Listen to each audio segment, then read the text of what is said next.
fine. Oh, he can't let me film without being a part of it. Can you hear him purring, guys?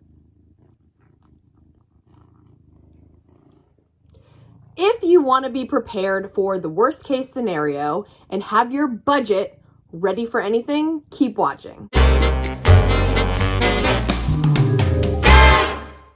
Happy Frugal Friday, friends. Welcome back. If you're new here, I'm Kate. If you like hearing frugal living tips, saving money tips, budgeting tips, and so forth, please hit that subscribe button so you can join the family and join in on the conversation that we have every single week on Friday about saving, spending, and loving your lifestyle. Today, we're talking about creating a survival budget, and I'm going to let you know a little secret. My survival budget is actually built into my everyday budget, which I find makes it so much easier. Let's get to the very basics. If you've never seen my Creating Your First Budget That Actually Works video, I will leave a link down in the description for you to check that out after this, but you don't need to watch that first. So let's get into how to do this. In your budget, you're going to want to create a household budget. The household budget is your sneaky way of putting it into your budget, and it's actually just your essentials. So I wrote on a little Post-it. Did you notice in one of my other videos I wrote things on a Post-it? Is that what I do now? I operate Post-its only? I invented Post-its. Is that in a movie? Is that Romeo and Michelle's high school reunion? Let me know in the comments. Is that a thing or did I just make that up? Okay, on my little short list, and it's a short list. This is not any extra. It's no frills. It's none of the things that you could really go without. And a couple of these you might even question if I could go without that. But I'm going to say what mine are. Rent, groceries, childcare, cell phone, internet, gas and car insurance, and power.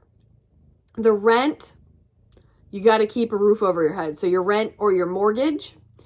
Groceries, you've got to keep eating.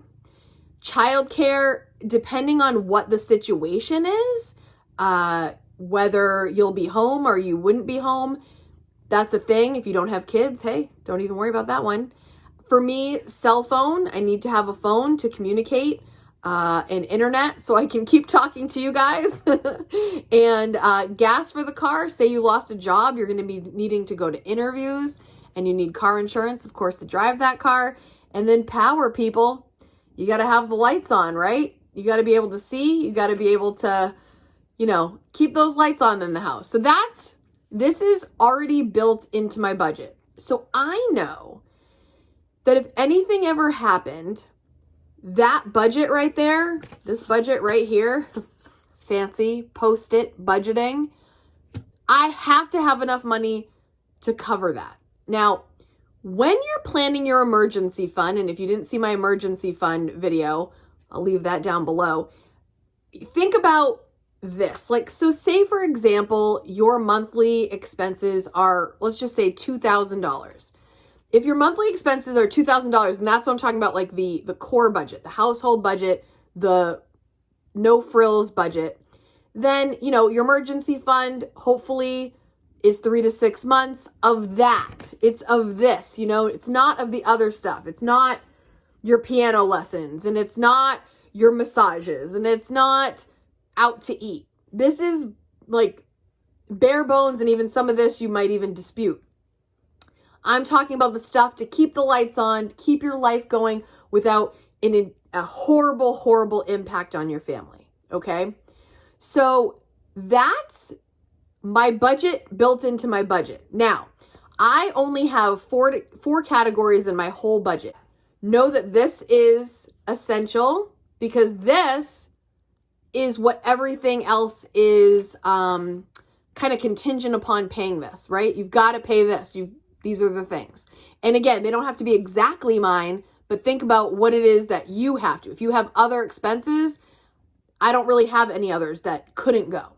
So my other budget categories, I have savings, which if I'm not in survival mode, that's at the top of my budget. I have my savings, then I have my household, then I have giving, and then I have lifestyle, which is the icing on the cake.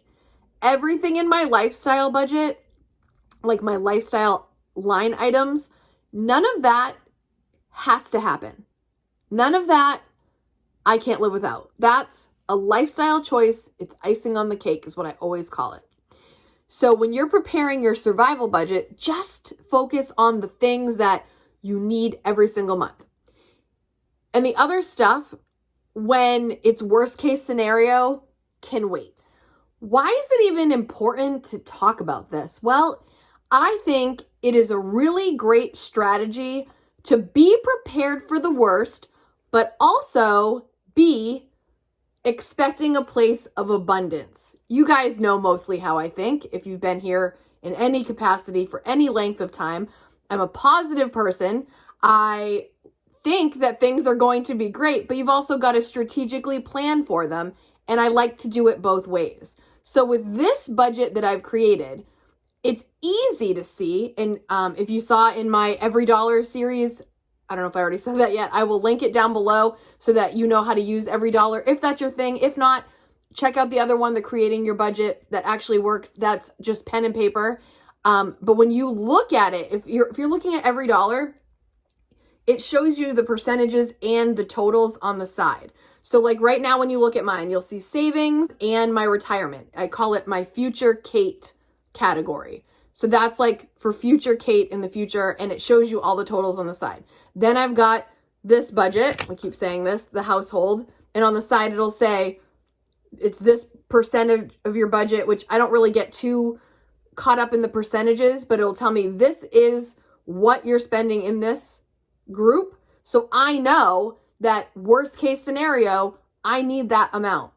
Then we've got giving, which is charitable donations, gifting, anything where I'm giving my money away.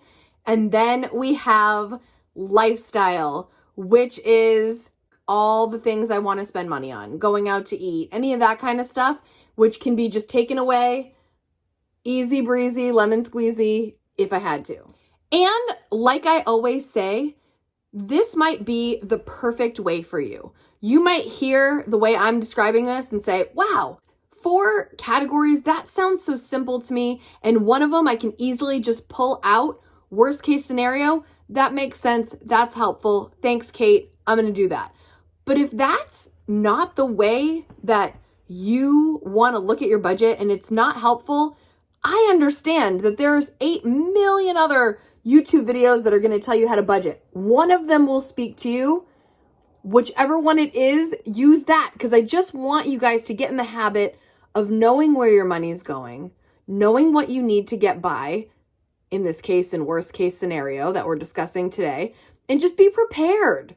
I just want you to be prepared and know where the money is going. Give every dollar a name, as they say, and know what to do in the worst case scenario, but also keep planning for best case scenario. As you can probably tell, I err on the side of financial minimalism. I don't want a lot to look at, and I realize there are some people that have to have it a little bit more complicated, but when I watch some other videos of the way people do things and the binders and the highlighting and the sinking funds and the 27,000 bank accounts, like, I glaze over, and that's just me. Maybe you glaze over too, and this sounds more appealing to you, or maybe the extent of all the other stuff makes sense to you. It registers in your brain as this works for me. So keep doing what you're doing if that system works for you. But again, my message is find the system that works for you and execute it. I hope that this video is helpful in preparing for a not so pleasant experience. I pray that you never encounter that unfortunate experiences that causes you to utilize the survival budget. But there's just so much stuff that can happen anytime, any day, any minute. We might as well be at least prepared for an unpleasant situation, you know? Like, let's have a plan in place. Let's have a financial plan in place. And hopefully, you know, this is a journey for you that you've already been working on. But if you kind of are circling around it, I'm helping you come in for the landing and take those extra steps, take that extra hour to sit down and see your numbers. See the numbers. Okay, if I lose my job, with this amount of money, I can live for this long without completely going under panic attack mode. You know what I'm saying? So let's have a plan. If you have other great tips in the comments that you want to share, please jump in the comments now. Let us know other strategies that you use that are helpful. And if this was useful to you in any way, please give it a thumbs up. I was totally covering it. What's on your tongue?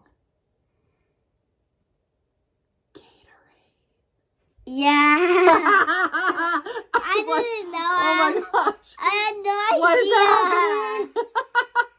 Because I had blue Gatorade. Be prepared. You won't regret it. Listen to this guy. He knows what he's talking about. Today we have a special request for comments. You know how I usually say to say something in the comments? What do you want them to do today? Leave me. Leave Kaden Comment. a comment. A nice comment, preferably. Right? Yeah. Yeah. All right, guys. If you get a second, leave Kaden a comment. And my channel. And visit his channel, Kaden's Toys, for more. Where we do. For more Kaden. We do really fun stuff. We do really fun stuff. All right, guys. Have an awesome weekend. We'll see you next time. Weekend in the vlog. Ah!